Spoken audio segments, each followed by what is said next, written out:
Hi friends, welcome back to my channel Queen's Kaivannam Tamil. இன்னைக்கு நம்ம என்ன recipe பண்ண போறோம்னு பாத்தீங்க அப்படினா லஞ்ச் மெனு மாதிரி தான் பார்க்க போறோம். ரொம்ப சிம்பிளா தான். ஒயிட் ரைஸ், கடலை பருப்பு போட்டு அப்பளம் போட்டு கூட்டு பண்ணிட்டு புளி ஊத்தி கருணக்கிழங்கு எண்ணெய் பத பண்ணலாம் அப்படினு சொல்லிட்டு இருக்கேன். இப்போ வாங்க எப்படி பண்றதுன்னு பார்க்கலாம்.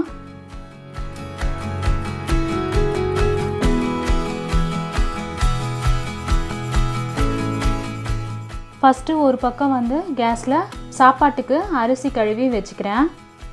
இன்னொரு பக்கம் குக்கர்ல கருணக்கிழங்கு வேக வெச்சுக்கலாம். கருணக்கிழங்க நல்லா அந்த தோல் எல்லாம் சீவிட்டு கருணக்கிழங்க ரெண்டு வாட்டி கழுவி எடுத்துட்டு வந்துட்டேன். அத குக்கர்ல சேர்த்துட்டு அது முழுகுற அளவு தண்ணி ஊத்திட்டு கொஞ்சமா உப்பு மஞ்சள் சேர்த்து குக்கரை மூடி மீடியம் ஃப்ளேம்ல ஒரே ஒரு விசில் விட்டுட்டு கேஸ் ஆஃப் பண்ணிடலாம். ஒரு விசிலுக்கு கருணக்கிழங்கு நல்லா வெந்துரும். தண்ணி வடிச்சு இந்த மாதிரி எடுத்து ஒரு பிளேட்ல போட்டு நல்லா ஆற வச்சிடலாம்.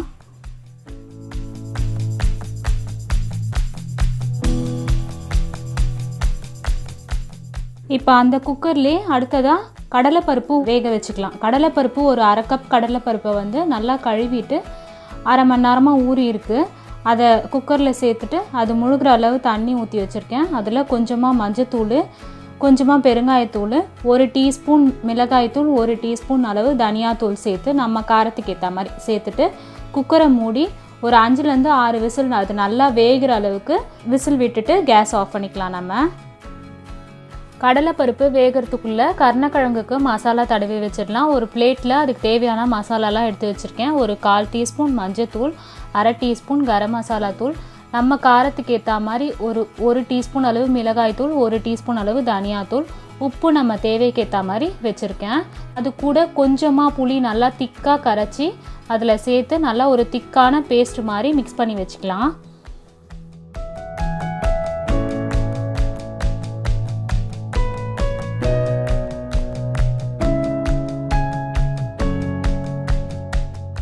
ஏற்கனவே வேக வச்சுருக்க கருணக்கிழங்குல நம்ம இந்த மசாலாவை திக்காக தடவிட்டு ஒரு 10 நிமிஷம் ஊற வச்சுக்கலாம்.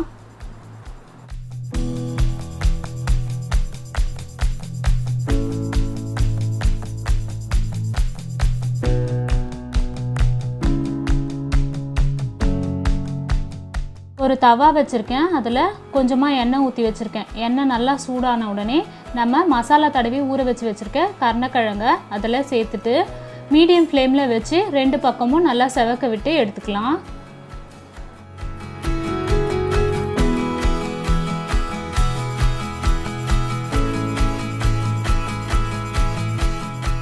கடலை பருப்பு நல்லா வெந்துடுச்சு.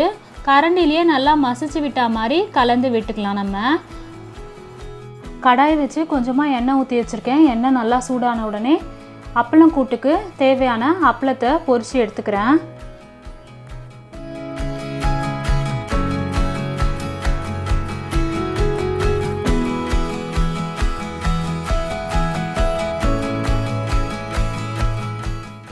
இப்போ அந்த எண்ணெயிலேயே கூட்டுக்கு தாளிச்சிக்கலாம்.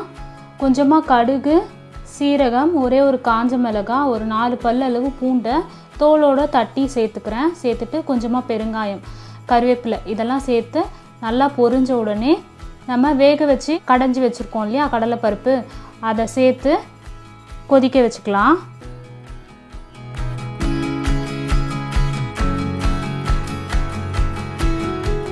இந்த கூட்டுக்கு தேவையான அளவு உப்பு போட்டுக்கலாம். உப்பு போட்டு கலந்து விட்டுட்டு நம்ம அப்பளம் பொரிச்சு வச்சுருக்கோம் இல்லையா அந்த அப்பளத்தை உடச்சி போட்டுக்கலாம்.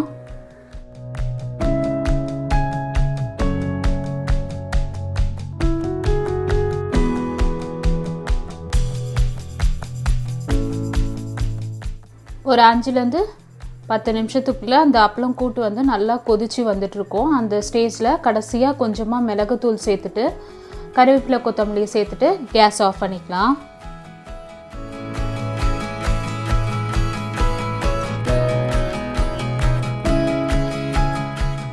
இப்போ நம்ம ஒரு சிம்பிளான லஞ்ச் மெனு வந்து ரெடி பண்ணிட்டோம். ஒயிட் ரைஸு, கடலை பருப்பு, அப்பளம் கூட்டு, கருணக்கிழங்கு ஃப்ரை. இதே மாதிரி நீங்களும் ட்ரை பண்ணி பாருங்கள். ட்ரை பண்ணிவிட்டு எங்களுக்கு கமெண்ட் பண்ணுங்கள். இந்த வீடியோ உங்களுக்கு பிடிச்சிருக்கு யூஸ்ஃபுல்லாக இருந்துச்சு அப்படின்னா இந்த வீடியோக்கு ஒரு லைக் பண்ணுங்கள், உங்கள் ஃப்ரெண்ட்ஸ் கூட ஷேர் பண்ணுங்கள். இப்போ தான் எங்கள் சேனலை புதுசாக பார்க்குறீங்க அப்படின்னா கீழே இருக்க சப்ஸ்கிரைப் பட்டன் ப்ரெஸ் பண்ணிவிட்டு பக்கத்தில் இருக்க பெல் பட்டன் ப்ரெஸ் பண்ணிக்கோங்க. அப்போ தான் நாங்கள் ரெகுலராக போடுற வீடியோஸ் உங்களுக்கு நோட்டிஃபிகேஷனாக கிடைக்கும். தேங்க்யூ. பாய் பாய்.